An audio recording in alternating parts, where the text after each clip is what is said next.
England का 41 साल बाद भारत में सीरीज जीतने का सपना टूटा। जी हाँ दोस्तों, मैं गौरीश मिश्रा और आज हम बात करेंगे भारत और इंग्लैंड के बीच खेले जा रहे एक दिवसीय मैचों की श्रृंखला की, जिसमें दूसरे मैच में हारते ही इंग्लैंड, जो कि इस ख्वाब के साथ भारत में इस बार आया था कि वो 41 साल बाद इस साल वनडे श्रृंखला जीतने में सफल हो जाएगा भारत में, लेकिन ऐसा नहीं हो पाया।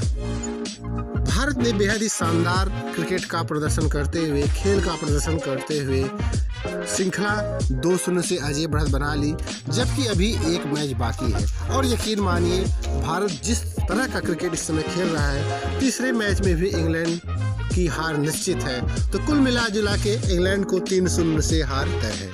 अब हम बात करें कल के मैच की। कल के मैच में इंग्लैंड टॉस जीता और पहले बैटिंग का फैसला किया और उसके बल्लेबाजों ने 10 ओवर में 81 रन बिना विकेट के बना भी दिए। लेकिन 20 साल के रूप में वरुण चक्रवर्ती ने भारत को पहली सफलता दिलाई।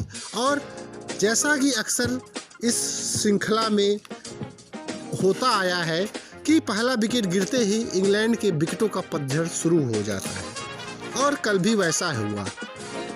20 साल के आउट होने के बाद डकेट भी रविंद्र जडेजा की बॉल पर आउट हो गए और उसके बाद यह विकेटों का क्रम लगातार चलता रहा।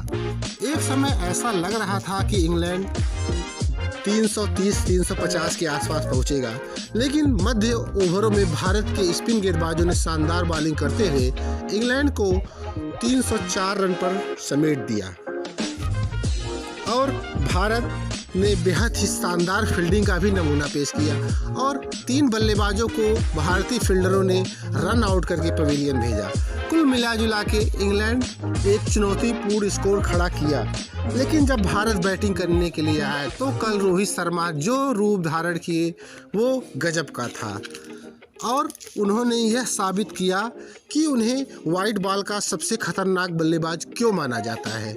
जिस लय में रोहित शर्मा कल बल्लेबाजी कर रहे थे वो देखना वाकई दिलचस्प था, क्योंकि 10 महीने से अंतर्राष्ट्रीय क्रिकेट में उनका कोई शतक नहीं लगा था और उन्होंने शानदार बल्लेबाजी करते हुए 119 रन की पारी खेली, जिसमें 7 गगनचुंबी छक्के और 12 चौके शामिल थे।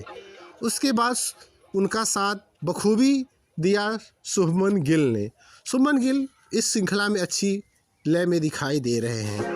फिर श्रेयस अय्यर की यदि बात करें हैं तो श्रेयस अय्यर का भी बल्ला खूब चल रहा है इस श्रृंखला में और बहुत ही गजब की बैटिंग कर रहे हैं। हालांकि कल वो दुर्भाग्यपूर्ण तरीके से रन आउट हो गए। अब भारत की यदि बॉलिंग, फील्डिंग और बैटिंग देखा जाए तो बेहद ही संतुलित नजर आ रही है, क्योंकि आने वाले समय में चैंपियन ट्रॉफी होना है।